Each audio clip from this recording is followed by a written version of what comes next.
que me é próprio, aquilo que eu tenho sido ministrada, tratou de antecipar as coisas um tempinho, uns diazinhos atrás.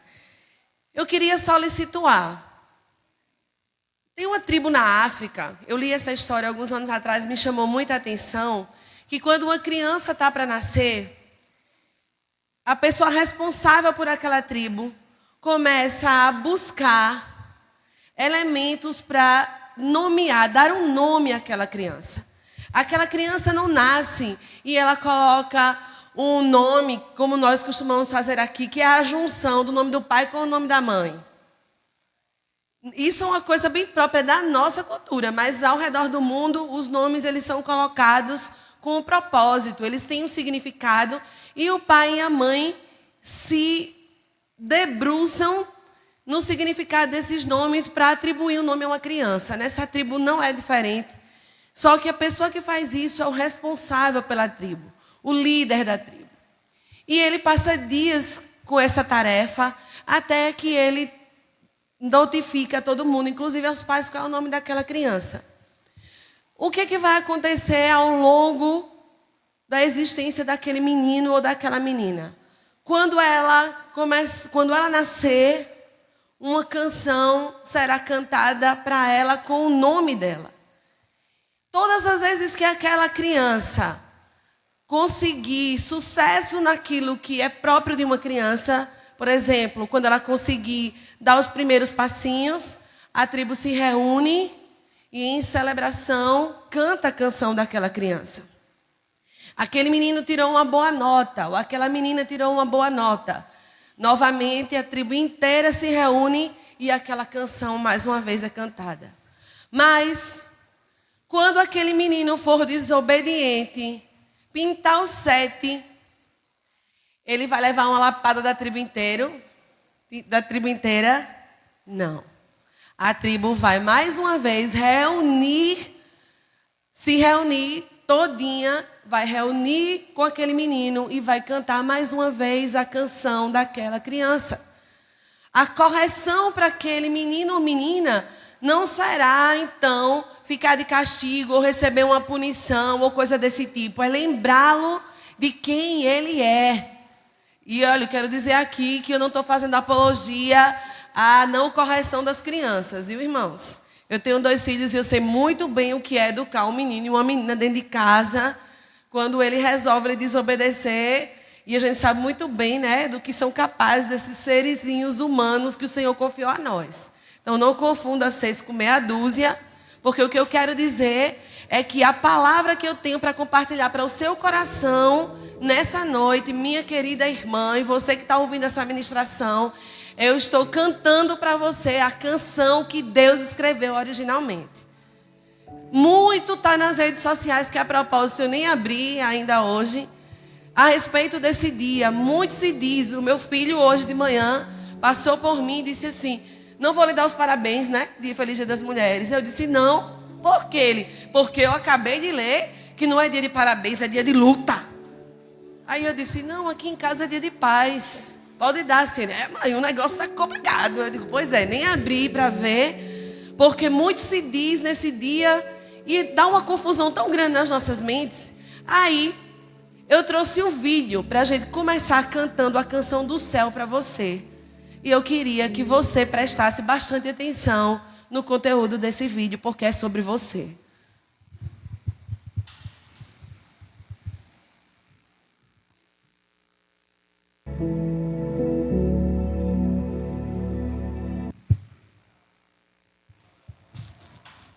Jesus foi um homem que amou as mulheres sem esperar nada em troca. Jesus mostrou ao mundo o que Deus pensa das mulheres, que elas são portadoras da sua imagem. Jesus desprezou os tabus culturais e associou-se às mulheres livre e abertamente, arriscando a sua reputação.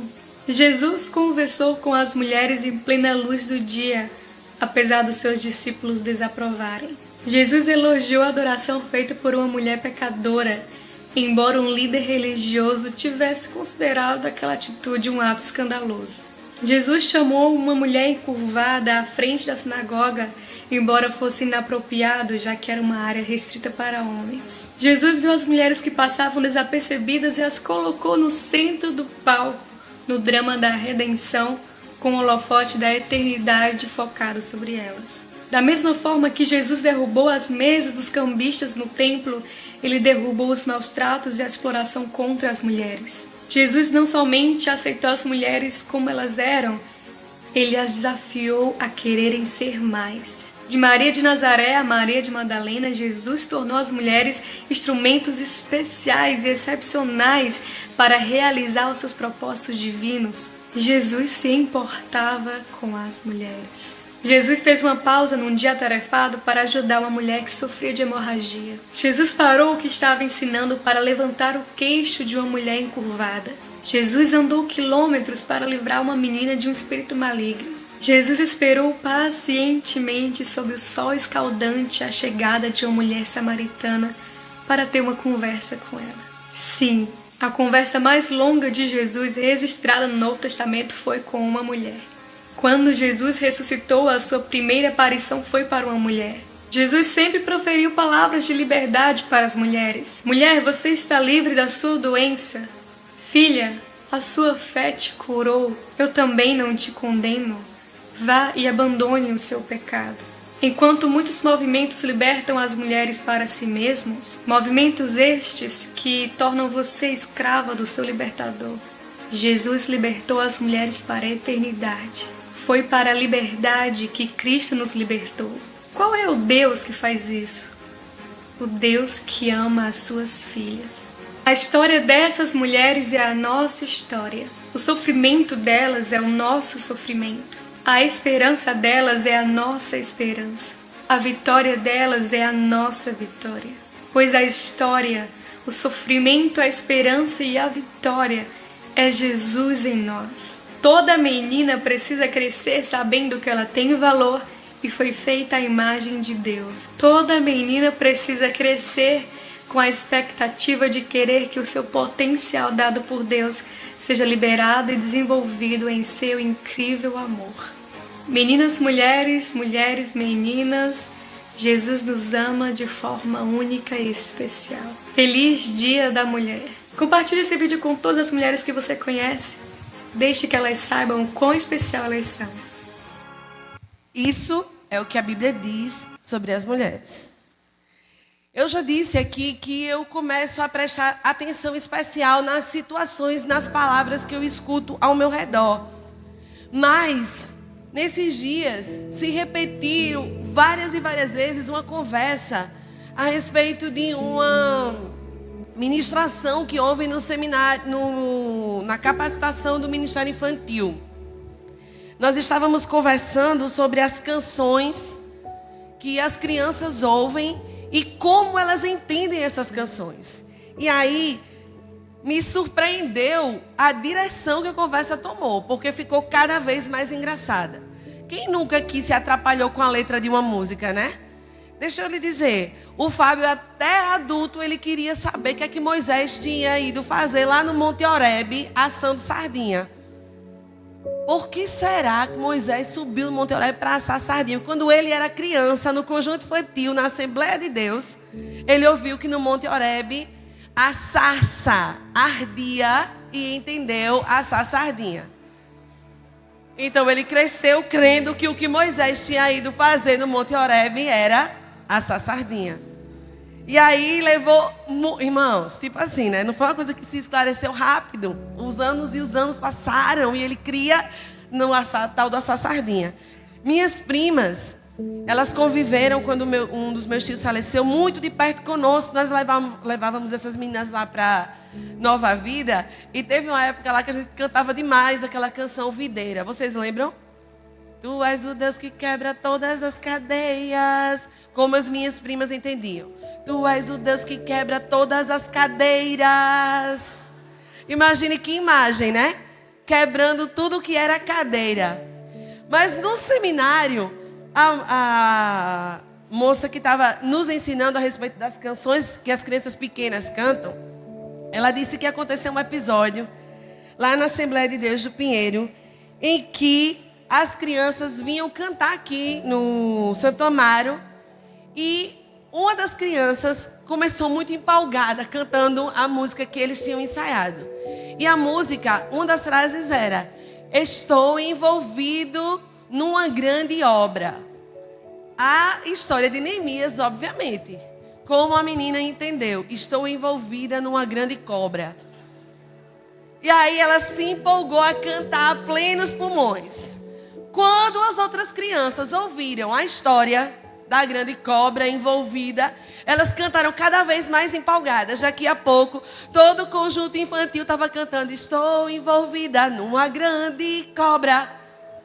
Aí a menina que estava ensaiando disse: peraí, qual é a história? Vocês estão envolvidas em quê? Aí, numa cobra, tia. Aí ela: peraí, vamos entender essa história. Distribuiu papel para todo mundo e elas começaram a desenhar. E para a surpresa de todas, quando elas estavam cantando estou envolvida numa grande cobra, elas se imaginavam enroladas numa grande cobra. Então você imagine o mal entendido que se processou a partir daí. A história de Neemias teve que ser recontada e se explicar que essa frase era uma frase de Neemias, que estava envolvido num trabalho muito importante, que ele não ia parar o que ele estava fazendo. Tudo aquilo sobre a história de Neemias, da construção dos muros de Jerusalém, que todos nós conhecemos. Mas quando ela ouviu, assim como o Fábio e as minhas primas, ela ficou com o registro de que aquilo que ela estava cantando era real.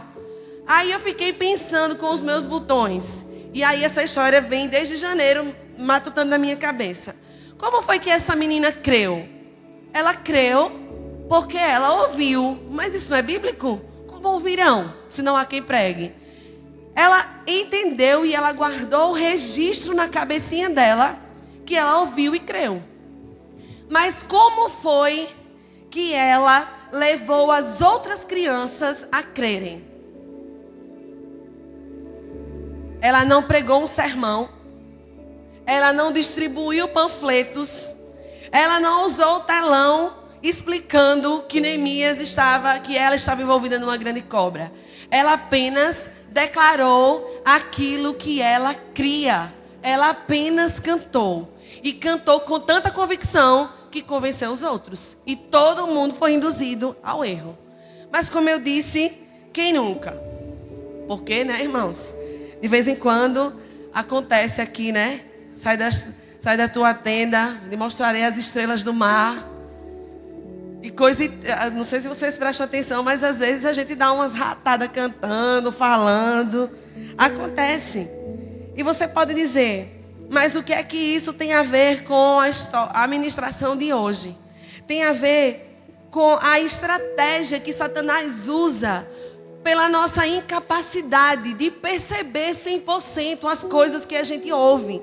Muitas vezes o que nós ouvimos, nós não dedicamos toda a atenção. E se for engraçado, se lhe despertar o sentido da graça, você nem vai perceber que às vezes existe uma imoralidade triste ali. Aí você ouve, acha graça, diz: ixi, que negócio feio, mas você já riu, você não passou o filtro. Nós temos um problema para perceber as coisas que são meio certas e meio erradas. E essa é uma estratégia que não começou agora com essas músicas. Essa é uma estratégia antiga, e maligna. Você pode não perceber, mas essa estratégia aprisiona e envolve muitos de nós, homens e mulheres, mas especialmente as mulheres, que são muito suscetíveis àquilo que ouvem. Então, marido, cuidado com o que diz a sua mulher. Porque quando você diz assim: que burra, ela entende exatamente o que você quer dizer, mas com a carga do sentimento. E dói. Quando você diz: você não vai conseguir, você não consegue nada, você não consegue entender, essas palavras, elas caem na alma feminina, como a bomba aquela que a gente acabou de ver aqui no anúncio da Natália. Cuidado com o que você declara, pai, sobre os seus filhos. Essas palavras, como eu acabei de contar, elas têm o poder de não apenas nos magoar, mas de aprisionar as nossas vidas, de impedir o nosso crescimento, de nos manter reféns de coisas que nos magoaram. Aí você pode dizer, tá bom, concordo, mas o que é que isso tem a ver com a estratégia de Satanás? Abra sua Bíblia no livro dos Começos, Gênesis no capítulo 3.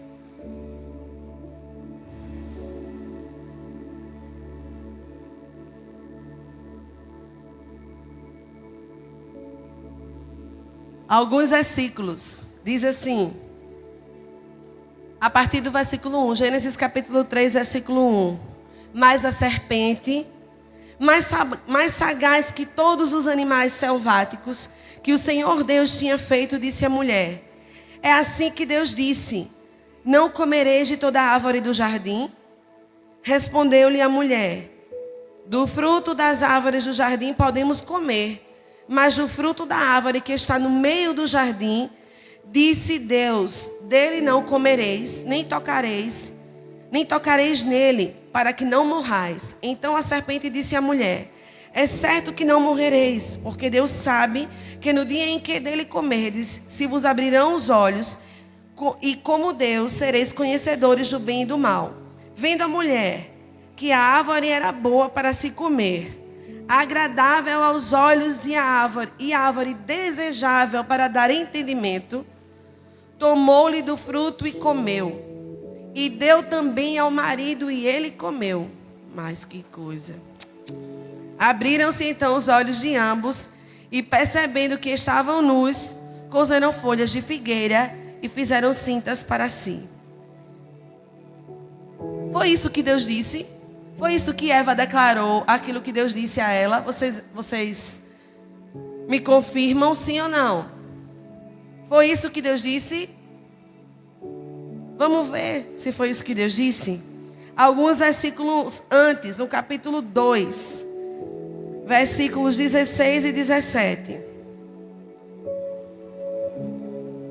Diz assim: o Senhor Deus lhe deu esta ordem: de toda a árvore do jardim comereis livremente, mas da árvore do conhecimento do bem e do mal não comerás, porque no dia em que dela comerdes, certamente morrerás. Existe alguma diferença entre o que Deus disse e o que Eva declarou? Hein, gente? Hã? Existe? Qual é a diferença? Hã? Não. As mulheres não fazem isso, elas não exageram. E elas também não acrescentam. Né? De jeito nenhum. Forma alguma, de maneira nenhuma. Mas Deus disse para não comer. E Eva deu uma acrescentada, uma floreada. Alguns dizem porque não foi ela que recebeu a ordem. Ela já ouviu de um terceiro. Não, isso não acontece conosco, né? A gente ouve uma história aqui, a gente... menina, que babado. Não é assim entre nós. Não é. As mulheres daqui são todas santas, dominadoras das suas próprias línguas, e esses exageros e acréscimos de detalhes não acontecem. Oh, glórias, amém, aleluia. Vou até beber água para diminuir a tensão. Mas preste atenção, que esse não foi o único detalhe, o acréscimo de Eva, o exagero, não é o único detalhe. Volte lá nos versículos do capítulo 2. Diz tomou, pois, quem? Capítulo 2, versículo 15.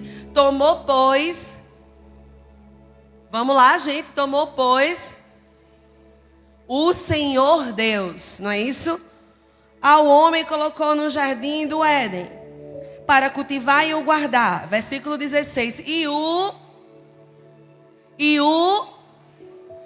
o Senhor Deus lhe deu essa ordem: de toda a árvore do jardim comerás livremente, mas aqui está no meio do jardim não comerás, porque do dia que comeres morrereis. Capítulo 3, versículo 1. Mas a serpente, mais sagaz que todos os animais selváticos, que o Senhor Deus tinha feito, disse à mulher. A fala da serpente começa agora. É aqui que Que quem? Notaram uma diferença aí? Porque no capítulo 2, o Senhor Deus deu uma ordem a Adão. E ele provavelmente repassou para Eva. Mas no capítulo 3, diz que o Senhor Deus criou, mas nas falas da serpente, não era o Senhor Deus. Quem era? Deus. Sabe o que aconteceu aqui? Eva não prestou atenção em um pequeno detalhe. Parecia, mas só parecia, que a linguagem da serpente estava alinhada com aquilo que Deus tinha dito. Mas isso não acontece conosco. A gente engole um bocado de mentira com maquiagem de verdade, com cara de verdade. Não é? Muitas vezes nós caímos em armadilhas tão banais. Porque como um pescador muito experiente, Satanás lança a isca que sabe que você não vai resistir. Porque é tão parecida com a vontade de Deus. E a sua fragilidade, a probabilidade de lhe atrair é tão grande que você nem sequer aplica o filtro da verdade. Você vai lá e morde a isca. E cai. E aí, como eu disse no início, você fica aprisionado. Sabe aonde geralmente essas iscas são lançadas? Elas não são lançadas naquelas áreas em que você tem firmeza de caráter. Por exemplo, existem pessoas que são inimigas da mentira, que não podem tolerar nem suportar a mentira. Isso é um valor altíssimo para elas. Glória a Deus por esse tipo de pessoas, né? Porque a única coisa a quem a Bíblia atribui a paternidade do diabo é a mentira. Então quem anda na mentira, em nome de Jesus, converta a língua hoje. Porque é um perigo mentir. Porque o pai da mentira, vocês já sabem quem é, acabei de dizer. Aí, nessa pessoa que tem o caráter, que o valor, falar a verdade é lá em cima, você acha que o diabo vai jogar uma isca para pegar ela na mentira? Lógico que não. Vai pegar ela em outra coisa.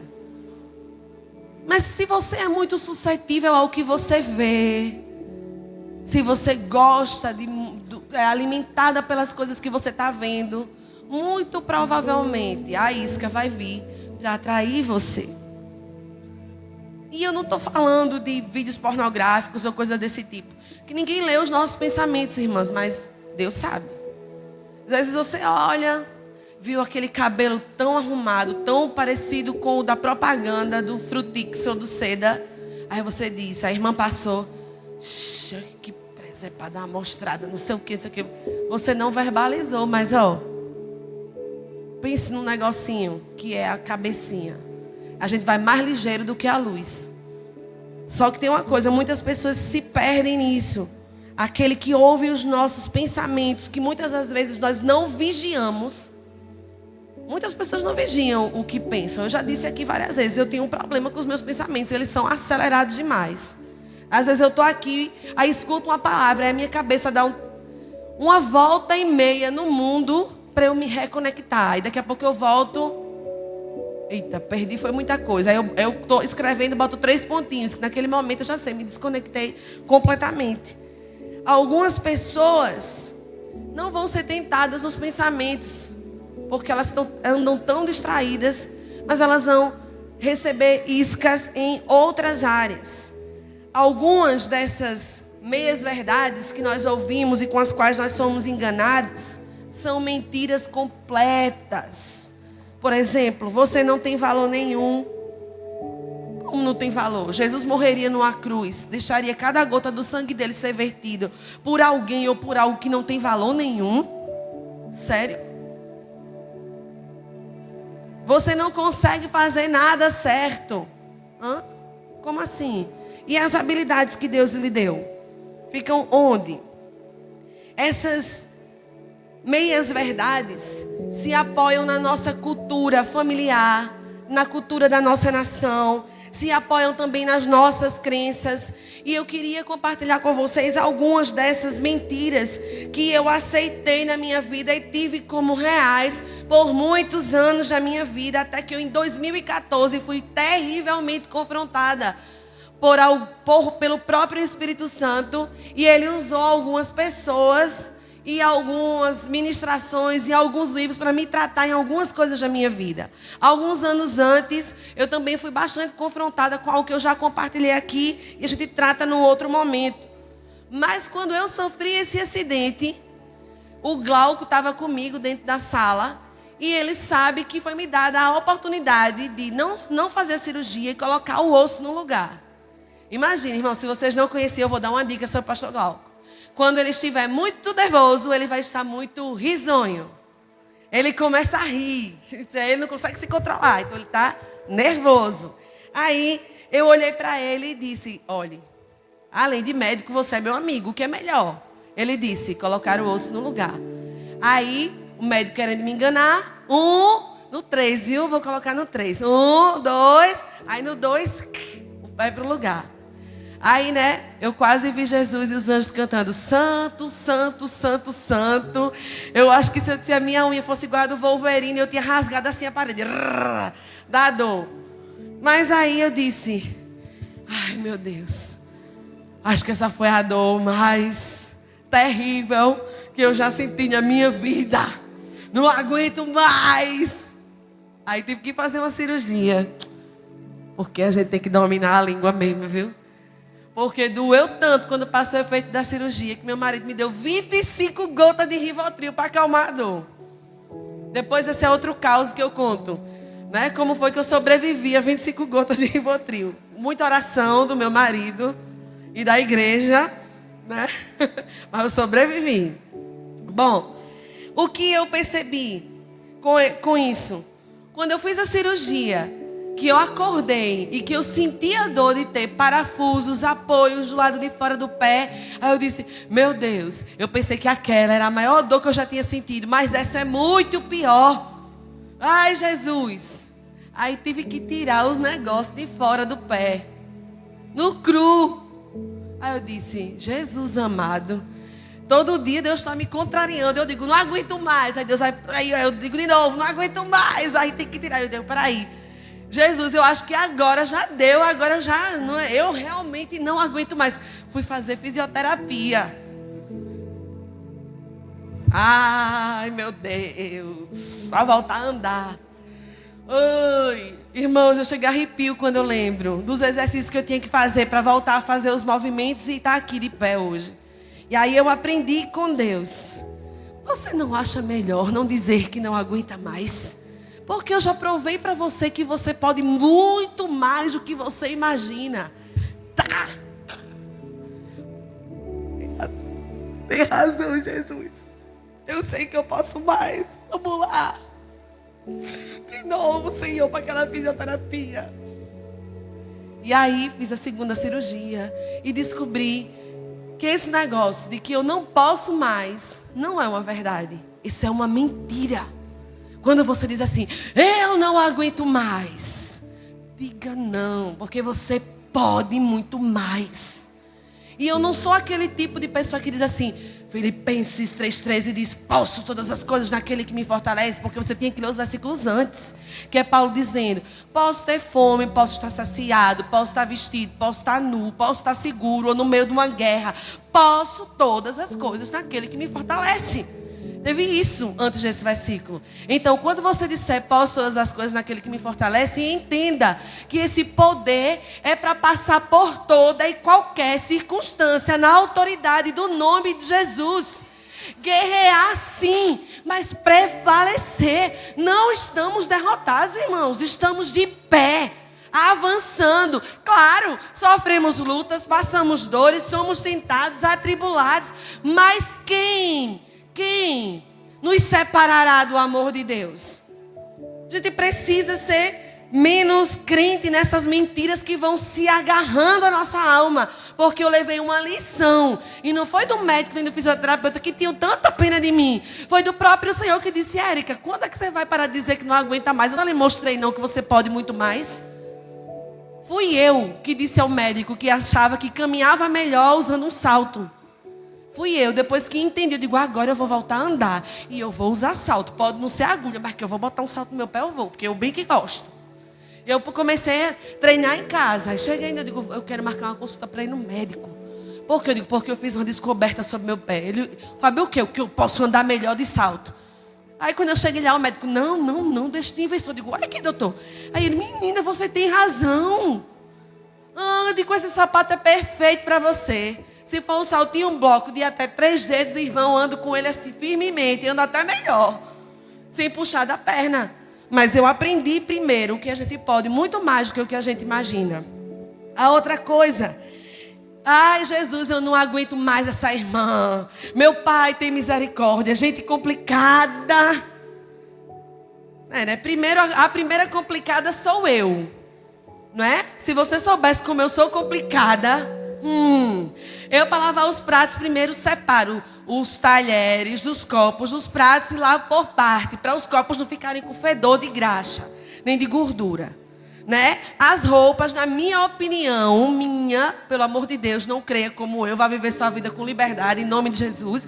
Eu arrumo de escuras para claras, no tom surtom. Vou pendurar as roupas, penduro todas ordenadas ao avesso, para que o sol não queime a fibra da roupa. Eu vou arrumar umas coisas, eu junto as coisas iguais, tudo no cantinho. Agora, as pessoas têm que ser iguais a mim? Óbvio que não. Vá viver como você entende que deve ser, né? Só tenha cuidado. Então, se existem pessoas que são complicadas, eu tinha que analisar primeiro a minha vida. E aí eu achava, meu Deus, eita povo complicado, eita coisa difícil. Aí o Senhor me disse, Érica, cuidado com o que fala dos meus filhos. Não são seus. São meus filhos. Então aí Deus me deu outra lição sobre o que eu podia ou não aguentar. E aí eu descobri que apesar de falar demais, eu também posso me calar. Ah, como eu aprendi. Eu aprendi que as minhas palavras podiam ter outra orientação, menos ofensivas, menos agressivas. Eu aprendi que eu podia escutar, discordar completamente e me manter calada, sem nem fazer. Nem botar em direta em nenhuma rede social. Tudo lição que a gente vai aprendendo à medida que os cabelos vão ficando assim, ó, branquinhos, e Jesus vai pegando a gente no meio do caminho. Aí outra coisa que eu aprendi com essas circunstâncias de que eu não posso mais. Eu achei uma pérola de grande valor em Isaías, no capítulo 40, versículos do 27 ao 31. Irmãos, eu memorizei. Ele dá força ao cansado. Ele multiplica a força daquele que não tem nenhum vigor. Os moços se cansam e caem. Os outros aí, qualquer um pode se cansar de correr, mas os que esperam no Senhor renovarão as suas forças. Caminharão e não se cansarão. Correrão e não se fatigarão. Irmãos, eles voarão com asas como águia. Isso é o que diz a palavra. E eu não aceito menos do que isso. Eu posso estar cansada, entristecida, mas eu me lembro que a minha força não depende de ninguém além, e ninguém mais, nada menos do que o Rei dos Reis e Senhor dos Senhores. Isso já é ânimo suficiente para eu permanecer de pé e avançar. Se vão dizer parabéns, se vão me atirar uma pedra, eu continuo fazendo, porque a minha motivação para fazer é o Deus de toda a glória. É que Ele receba a glória, é que Ele receba a honra. Morro de medo, irmãos, de elogio. Morro de medo de elogio, porque a Bíblia diz, sabe o que em Provérbios? Que o homem ou a mulher será provado pelos elogios que ele recebe. Então não pense que apesar de estar segurando esse microfone, eu acho o máximo ouvir 30 elogios. Agradeço toda a consideração que vocês têm e tudo mais, mas eu sei muito bem que essa palavra que eu estou ministrando, a primeira pessoa que vai ser pesada e medida por ela, serei eu. Não você que está sentado ouvindo, sou eu. E se eu disser alguma besteira bem grande aqui, que desvie você do que é certo, no final da minha existência, o Senhor passa a régua e diz, e aquele negocinho ali que tu falou que não tinha nada a ver, tu disse que eu mandei tu dizer. Pensa no perigo Nós precisamos ter muito cuidado com as coisas que nós declaramos. Quando você diz, não tenho tempo para fazer tudo o que eu quero fazer. Eu era rainha da falta de tempo. Sabe o que eu percebi? Que essa conversa era o disfarce para a minha má administração do tempo. Porque depois de ler, reler, Eclesiastes capítulo 3, eu sei que existe um tempo para todas as coisas, mas no versículo 11 tem uma chave para mudar a nossa forma de pensar. E ela diz assim, esse foi outro versículo que eu memorizei, não está escrito aqui, ó, nem a Bíblia está aberta. Diz assim, que todas as coisas o Senhor fez formosas, perfeitas, lindas no seu devido tempo. Então, cuidado com o que você faz no seu tempo. Não seja procrastinadora. Se você precisa fazer, faça logo. Não deixe para amanhã o que você pode fazer hoje. Bote as mãos na massa. Dê conta das roupas que você precisa dobrar. Irmãs, eu odeio dobrar roupa. Mas eu dobro. Toda quarta-feira os irmãos vão para lá. Eu digo, eu tenho que dobrar, que os irmãos vão chegar. Bora, mão, vamos rápido, ligeiro. Aí começa, porque eu lavo roupa segunda e terça, e na quarta é a célula lá em casa. Aí eu, a dobrar roupa logo. Porque não gosto de dobrar roupa. Mas aí eu aprendi, outra coisa que eu aprendi, quando alguém me pede oração, a não procrastinar, não deixar para depois. Me pedir oração, eu vou orar naquele momento. Eu paro o que eu estiver fazendo, desligo a panela, solto o celular e vou orar por aquilo que me pedem. Porque se a pessoa pediu a mim, ela está confiando que eu vou gastar tempo para orar. E se eu digo, vou orar por você, já pensou que trágico é você se comprometer com alguém que está contando com a sua oração e você não gastar uma linha da sua oração com a vida dessa pessoa? Então, preste bastante atenção com o que você se compromete. Outra coisa que aconteceu comigo na minha adolescência, vocês já sabem que eu perdi os meus pais. E até uma determinada idade, até chegar na faculdade, eu tinha essa desculpa muito na minha boca. Estou agindo dessa maneira porque perdi os meus pais. Mas tem gente que diz assim, estou fazendo isso daqui porque eu não dormi direito. Perdi o controle porque eu estou muito estressada. Porque eu não sou capaz de dominar as minhas emoções. Olha, isso aí não é verdade. Isso é uma desculpa para não mudar. Isso é uma desculpa para não se controlar. A Bíblia diz em Gálatas, a Bíblia dá uma lição em Gálatas sobre isso. Sobre os frutos da carne. Sobre as obras da carne e os frutos do Espírito. Todo o livro de Provérbios é uma aula. O livro de Eclesiastes é uma aula sobre sabedoria e sobre equilíbrio. Irmãs, vamos gastar mais tempo lendo a Bíblia. Essas foram as três coisas, as três mentiras nas quais eu mais me apeguei. Existem muitas outras que eu poderia dizer aqui na minha própria vida, mas eu queria compartilhar com vocês algumas que eu ouço sempre. A primeira, no ranking, que os caminhos de Deus são muito apertados, muito estreitos, muito restritos, e que isso não é para mim. Abra sua Bíblia aí em Deuteronômio, um livro que a gente leu recentemente. No capítulo 6, a gente da escola da Bíblia, irmãos. Versículos 24 e 25. E veja se na sua Bíblia diz a coisa que na minha. A mesma coisa. Deuteronômio capítulo 6, versículos 24 e 25. Diz: o Senhor nos ordenou que cumpríssemos todos esses estatutos e temêssemos o Senhor nosso Deus para o nosso quê? Para nosso perpétuo bem, para nos guardar em vida, como tem feito até hoje. Será por justiça quando tivermos cuidado de cumprir todos esses mandamentos perante o Senhor nosso Deus, como nos tem ordenado. Então preste atenção, a lei do Senhor é perfeita. Os mandamentos dele são para nos manter em vida, nos manter guardados para o nosso bem. Eles não são uma coisa pesada demais. No Salmo 119 fala sobre isso, sobre ter prazer na lei do Senhor, sobre estar ocupado de conhecer as verdades, o testemunho, os estatutos do Senhor. Não é uma lei impossível para a gente cumprir. Não é uma coisa que está tão longe de nós que a gente não consegue fazer. É para o nosso bem perpétuo, é para o nosso bem para sempre. Outra coisa que eu escuto muito. Deus deveria resolver meus problemas. Então, né, irmãos? Tem umas coisas para dizer sobre isso. Se foi você que caçou o problema, dê conta do seu problema. Eu ouvi uma ministração em que a mulher dizia assim, que as pessoas chegam para ela dizendo: meu marido é um desgraçado, ele pinta, ele borda, não sei o que. Ela olha para eles, para essas pessoas e diz assim: problema seu.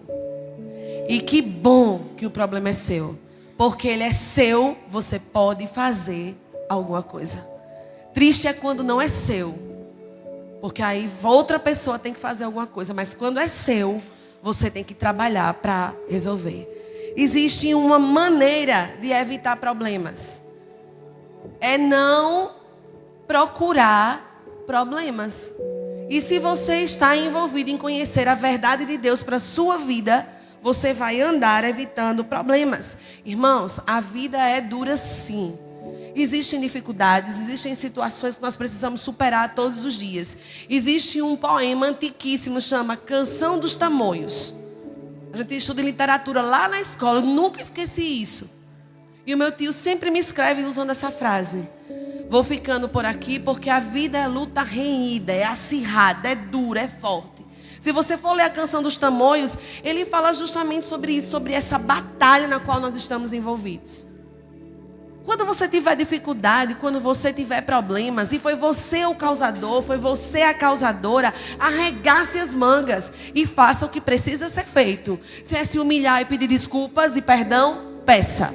Se é voltar atrás numa opinião, faça, porque às vezes você está errado indo numa direção e a melhor decisão que você tem a tomar é retroceder, é voltar atrás no que você decidiu errado e recomeçar fazendo o que é certo. Aí eu lhe pergunto, se você estava fazendo errado e você teve que voltar, isso é um avanço ou um retrocesso? É um avanço, irmãos, não é um retrocesso. Retrocesso é se você conseguir avançando naquilo que não é propósito nem vontade de Deus para a sua vida. Nós precisamos aprender a viver uma vida de quebrantamento. Outra coisa que eu escuto muito. Eu vou usar uma expressão muito comum. Sou dessas. Vai ser dessas até o dia que quiser ser.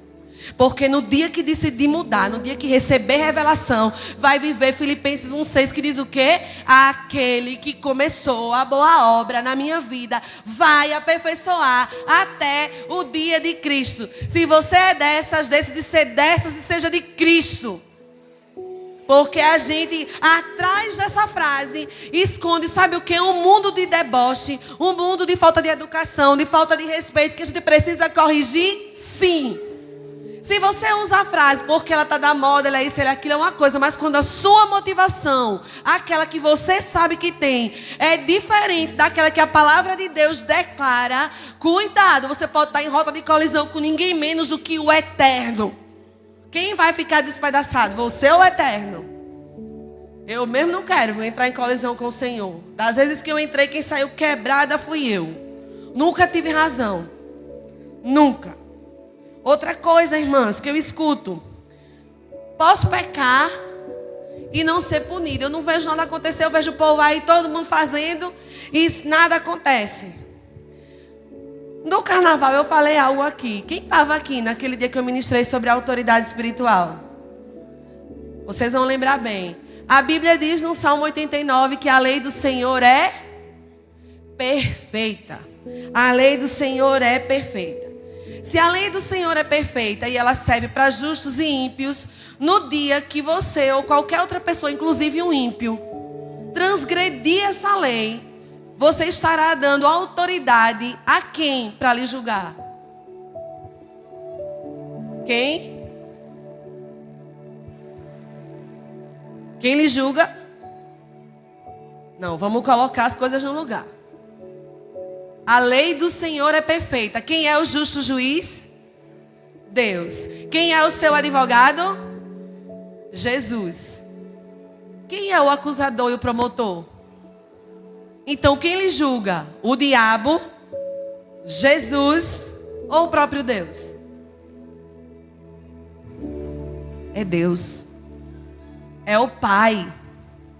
Se você transgrediu e a sua vida não é uma vida de arrependimento e de quebrantamento, a única coisa que o diabo vai fazer é levar a queixa que ele tem contra você, porque você transgrediu ao justo juiz. E se o juiz é justo, ele não vai demorar em julgar a sentença. E aquilo que muitas vezes nos acontece é porque nós transgredimos e nunca houve em nosso coração arrependimento genuíno. O juiz sentencia toda a causa, todo o pecado que é levado a ele em forma de acusação. E você não tratou de cobrir com o sangue de Jesus e com a graça bendita que foi conquistada naquela cruz para mim e para a sua vida. Quanto mais tempo você demora numa fortaleza de orgulho, se escondendo de tudo e de todos, mais argumento você dá para ser acusada. Mais argumento você dá para ter a sua vida levada diante de Deus para ser julgada. Outra coisa que eu escuto muito: preciso de um marido ou de um bom marido para ser feliz. Precisa não, irmãs. Porque a Bíblia diz em Tiago, no capítulo 1, versículos 16 e 17, que toda boa dádiva e todo dom perfeito vem do Pai das luzes. Tudo o que você precisa para ter uma vida feliz já foi conquistado na cruz. Seremos mais realizadas, seremos plenas, como se diz hoje em dia, quando nós entendermos que em Deus nós já temos tudo o que nós precisamos. Eu louvo a Deus pela vida do meu marido e dos meus filhos. Amo demais. Pensa, irmão, no investimento na minha vida. Tudo o que você está vendo é generosidade em pessoa. Está vendo essa pessoa aí que de vez em quando está encrencando comigo publicamente tudo, mas eu não posso dizer assim, eu preciso de... Precisa de quê? Está atento a tudo que eu preciso, mesmo. Procura me suprir em tudo. Mas deixa eu dizer uma coisa para você. O meu amor maior não é o meu marido. Não é o pastor Fábio. Ele já sabe disso. Meu amor maior, antes mesmo do Fábio, sempre foi e vai ser Jesus. Amo. Não posso viver sem, de jeito nenhum. Quando acontece qualquer coisa, eu fico mal. A primeira coisa que eu digo é: socorro, Fábio, venha me defender. Não. Vamos orar. Ora aqui por mim. Chama aí alguém, vem aqui orar. Eu boto todo mundo para orar por mim lá em casa. Vem aqui, Bia, vem aqui, João, ora aqui por mim. Boto todo mundo para orar por mim. Quando eu estou em desafios, quando eu estou passando alguma coisa, eles são os primeiros que eu mobilizo na oração. É tolice, irmãs, achar que o caminhar sobre a orientação desse mundo vai lhe fazer andar assertiva, segura. Você pode ser até descolada para as pessoas, bem antenada. Mas se você quiser andar bem diante de Deus, você precisa andar de acordo com essa palavra. Olhe, eu já li livros maravilhosos, ouvi pregações tremendas, já fui em muitas conferências. Não existe outra receita. Palavra e oração. Palavra, oração e adoração. Palavra, oração, adoração e vida de quebrantamento. Irmãs, não existe outra maneira. Ah, mas eu não sei ler. A Bíblia tem também em CD. A Bíblia tem também em áudio para você baixar e ouvir no seu celular. Só não existe desculpas para não ler a Bíblia. Não existe desculpas. Desculpe a franqueza. Mas não existe outra coisa na sua Bíblia, na sua vida, que sirva de norte mais do que esse conselho aqui, ó. Toda boa, perfeita e agradável vontade de Deus está nessas páginas. Não estão nos conselhos das pessoas sábias. Eu fiz uma seleção de pessoas, de mulheres, que influenciaram e influenciam a minha vida. Estão faltando algumas, eu queria que colocasse aqui. Você conhece essas pessoas? Conhece. Talvez você conheça essa daqui. Você sabe quem é essa? Esposa do príncipe Harry. Acho ela, irmãos, a mulher elegante. Eu fico olhando o sapato, como ela se comporta nos lugares onde ela vai. Linda, graciosa assim. Olha, usou um vestido igual da princesa Diana, mas já pensou, imitando a mulher. De vez em quando eu vou olhar as notícias de Kensington, Palácio de Buckingham. Eu olho, irmãs. Essa daqui, ó. Minha prima. Você não é evangélica. Ah, como eu devo a essa pessoa. Entrou comigo no meu parto. Foi para as minhas cirurgias. Não me deixou em nenhum momento. Nossa, você não sabe a gratidão que eu tenho no meu coração. Ela é mais nova do que eu. E ela não nasceu da barriga da minha mãe. Mas eu amo como amo a minha irmã. Chama Ednilce. Essa daqui você sabe quem é? Essa é a pastora Rebeca. Ela está sobre nós no MDA. Você precisa conhecer ou ouvir essa mulher. Você não sabe quanta fé existe nas palavras dessa criatura. Quanto de Deus ela tem para nos ministrar. Sabe quem é essa? Essa é a minha mãe. Nossa, meu Deus do céu. Como eu queria mais tempo para dizer o como ela era especial e o como ela era amada. Ali em cima está a minha tia, a irmã do meu pai. Foi na casa dela que eu fui morar. Foi dela que eu recebi alguns conselhos, alguns carões. E um bocado de coisa que eu aprendi. Aprendi, irmãos, que tem pessoas que não importa o que aconteça, não conseguem fazer um bolo de jeito nenhum. A minha tia, com todos esses anos que ela tem, 60 e tantos, um dia ela fez um bolo e ela jogou na parede. A gente, abaixa que a gente vai morrer hoje. Virou uma gozação o bolo. A gente apertava e o bolo voltava. Apertava e o bolo voltava. Aí ela mandava eu fazer os bolos, ou a minha irmã, e levava para todo evento que ela ia. Ela dizia, eu levo um bolo. Aí menina Marinha sabe fazer cada bolo, pede a ela. Ela chegava lá e dizia que ela tinha feito. Agora era eu e minha irmã que fazia. Estou contando o segredo dela aqui. Aqui é a minha irmã. Vocês não sabem como a minha irmã é trabalhadora, batalhadora e como ela cozinha bem. De vez em quando ela me manda umas receitas facinho. Ela fez um bolo lá pro pessoal da célula. Foi tipo assim, ruim, não foi, gente? Não foi ruim o bolo? Fez uns pães de mel que deu guerra na minha casa. Mas a minha irmã é uma inspiração para mim. Passou pelo mesmo trauma que eu. E estamos aqui, amando Jesus, servindo. Duas mulheres, graças a Deus, estruturadas. Essa aqui é minha tia, irmã da minha prima Ednilce. Minha tia Beni, irmã mais nova da minha mãe. Nossa. Ficou com os meus filhos para eu trabalhar. Ficou comigo no hospital. Você acha que você vai ser construída ou vai caminhar em vitória se ficar se enchendo daquilo que pessoas que não têm nada para lhe acrescentar, que não têm o menor temor do Senhor, você está usando essas pessoas como fonte de inspiração? Cuidado. Aquela ali de cima é a pastora Cristine, esposa do pastor Timóteo. Você não queira saber que exemplo é essa mulher. Essa mulher botou a Catedral do Amor em Santarém de joelhos no chão, chorando com o testemunho de renúncia. Eles eram milionários, deixaram tudo e dedicaram a vida aos ribeirinhos da Amazônia. Você sabe que quando ela foi casar com o pastor Lucas, ela estava já envolvida, mas sabia que precisava tomar uma decisão, os dois no seminário. E ele chegou para ela e disse, Cristine, eu preciso lhe dizer uma coisa. E ela pode falar. E o coração aqui, ó, pulando. Eu disse para Jesus que se ele precisasse de um mártir, eu estava disponível. Você entendeu o que eu disse?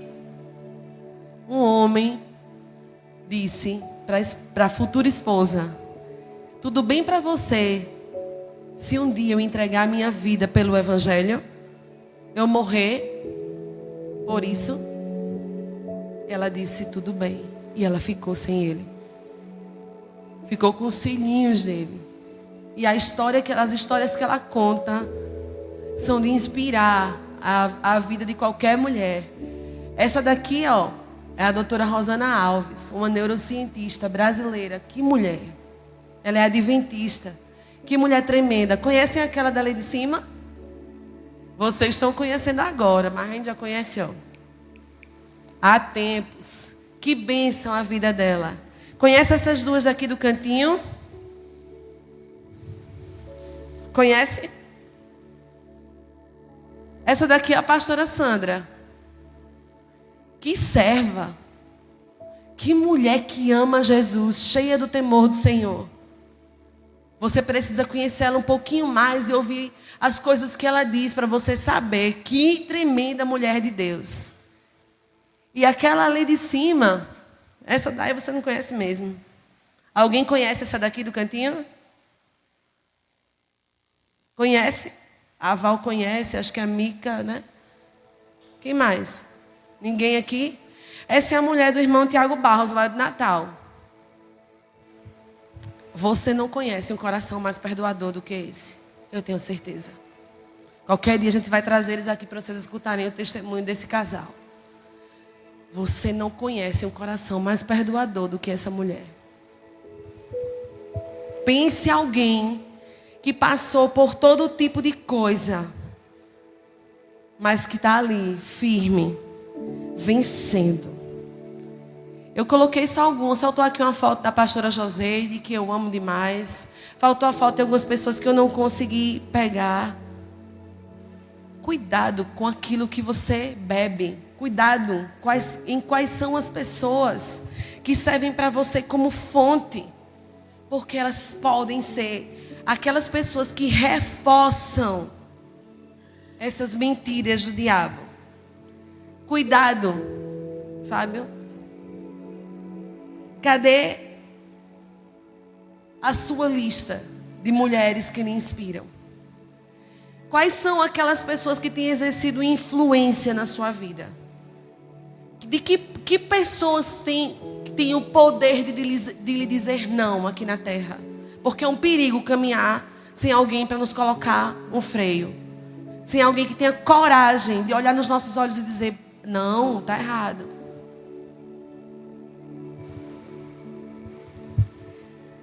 E uma coisa que eu queria que ficasse claro é que no dia que você conseguir identificar quais são as correntes que te prendem, como aconteceu comigo, quais são as mentiras às quais você teve agarrada, aquelas que ainda lhe mantêm presa, quais são as coisas ou esses conhecimentos que foram legados por outras pessoas na sua vida e você usou como base para construir a sua vida.